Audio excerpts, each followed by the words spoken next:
नमस्कार दोस्तों, स्वागत है आपका मेरे YouTube चैनल ज्ञान सरोवर में। मैं हूं दीपक झा।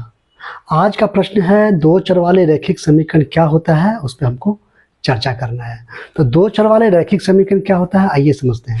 तो दो चर वाले रैखिक समीकरण जो होता है वो एक बीजीय समीकरण होता है जिसमें दो चर होते हैं। मतलब ये हम कह सकते हैं जो दो अलग अलग चरों में वह एक बीजीय समीकरण है। आइए देखते हैं इसकी परिभाषा में लिख सकते हैं हम, जो दो अलग अलग चरों में, दो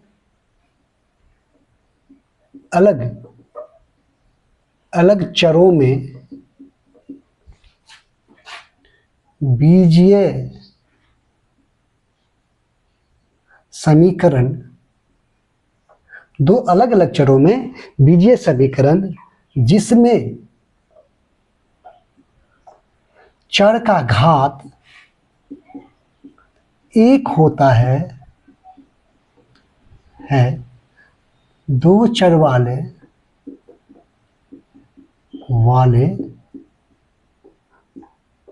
रैखिक समीकरण कहलाता है।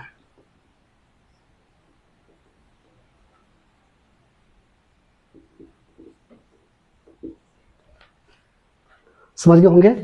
जो दो अलग अलग चरों में, चर का मतलब यहाँ पर ये है जो वेरिएबल होता है। जैसे अक्सर चर मान के रूप में अल्फ़ाबेट में x y a b c d को लिया जाता है, लेकिन ऐसा कोई है नहीं जो चर मान में अल्फ़ाबेट का ही पेटेंट है, ऐसा कोई बात नहीं है। अब चर के मान के जगह जो है चर के जगह जो है अल्फ़ाबेट की जगह जो है कोई मार्क भी हो सकता है। जैसे वैसे तो चर के लिए एक्स और वाई ए बी सी से लेकर के जेड तक इसमें से कोई शब्द का इस्तेमाल, कोई अक्षरों का इस्तेमाल किया जाता है, लेकिन ऐसा कोई ज़रूरी नहीं है जो इसका पेटेंट है। कोई दूसरा भी हम कोई मार्क्स भी ले सकते हैं, जैसे कोई हम स्टार ले सकते हैं, या जो हमको मन होगा हम वो ले सकते हैं, या प्रश्नों में कुछ भी रह सकता है चर की जगह के स्थान पे। लेकिन अक्सर देखने को मिलता है जो चर के स्थानों पे जो है अल्फ़ाबेट से कोई लिया जाता है, अल्फ़ाबेट में से कोई एक अक्षरों को लिया जाता है। तो हम ये समझेंगे तो जो दो अलग अलग चर होना चाहिए। अगर एक चर होगा तो वो उसमें कन्फ्यूजन होगा, जो कौन दोनों को जोड़ने में घटाने में परेशानियां होगी। इसलिए दो अलग अलग चर होना चाहिए। जो दो अलग अलग चर, मान लीजिए एक चर को हम एक्स और एक चर को हम वाई मान लेते हैं और इसी को लेके हम आगे बढ़ते हैं। तो चर का मतलब क्या होता है, पहले ये समझते हैं। चर एक वेरिएबल चीज होता है। वह एक्चुअली में चर जो होता है वो एक अज्ञात मान होता है। अज्ञात मान का मतलब क्या, चर जो होता है वो एक वास्तव में एक वास्तविक संख्याएं ही होती है, लेकिन वो अज्ञात होता है, वो छुपा होता है, तो उसको हम चर के रूप में सामने में पेश करते हैं, ये चर है।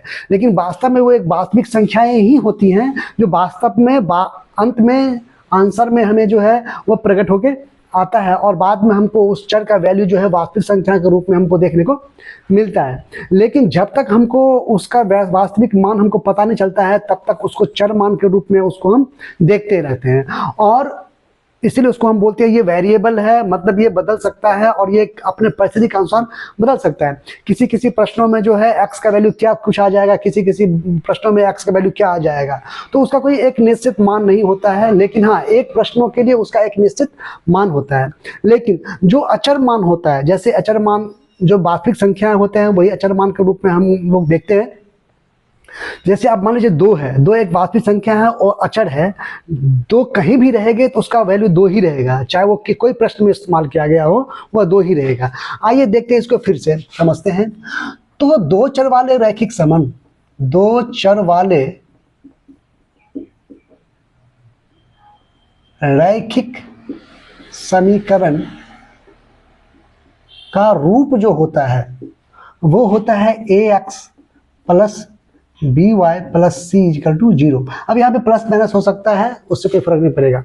अब यहाँ पे दो चर कौन है, एक्स और वाई। अब बोल सकते हैं क्या सर, ए बी सी भी तो आपने बोला था चर है। हाँ, वो भी चर है। अभी अभी यहाँ पे तो चर दिखेगा, वो मान मालूम नहीं है, लेकिन ऐसा यहाँ होता नहीं। यहाँ पे चर नहीं होता है, यहाँ पे कोई वास्तविक संख्या होता है। हम आपको एक उदाहरण और लिख के दिखाते हैं। 2x plus 3y plus 5 equal to 0। अब देखिए यहाँ पे ये और ये चर है, हमको x का वैल्यू नहीं पता है, y का वैल्यू भी हमको पता नहीं है, लेकिन 2 का वैल्यू हम समझते हैं 2 होता है।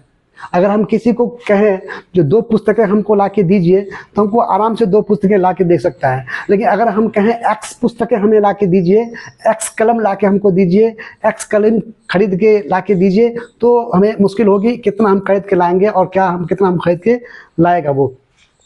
तो ये अज्ञात मान है, लेकिन है वो एक्चुअल में वास्तविक संख्याएं का ही कोई मान है वो।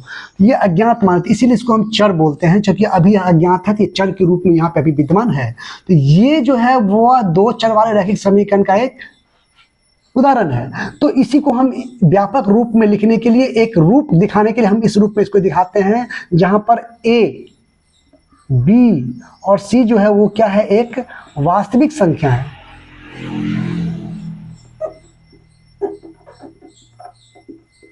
अब प्रश्न एक और उठता है, प्रश्न ये उठता है जो ये वास्तविक संख्या क्या होता है। तो वास्तविक संख्या को समझने के लिए हमको नंबर लाइन जो है, संख्या रेखा जो होता है उसको समझना होगा। तो संख्या रेखा क्या होता है, संख्या रेखा पर जितनी भी संख्याएं होती हैं सारी वास्तविक संख्याएं होती हैं।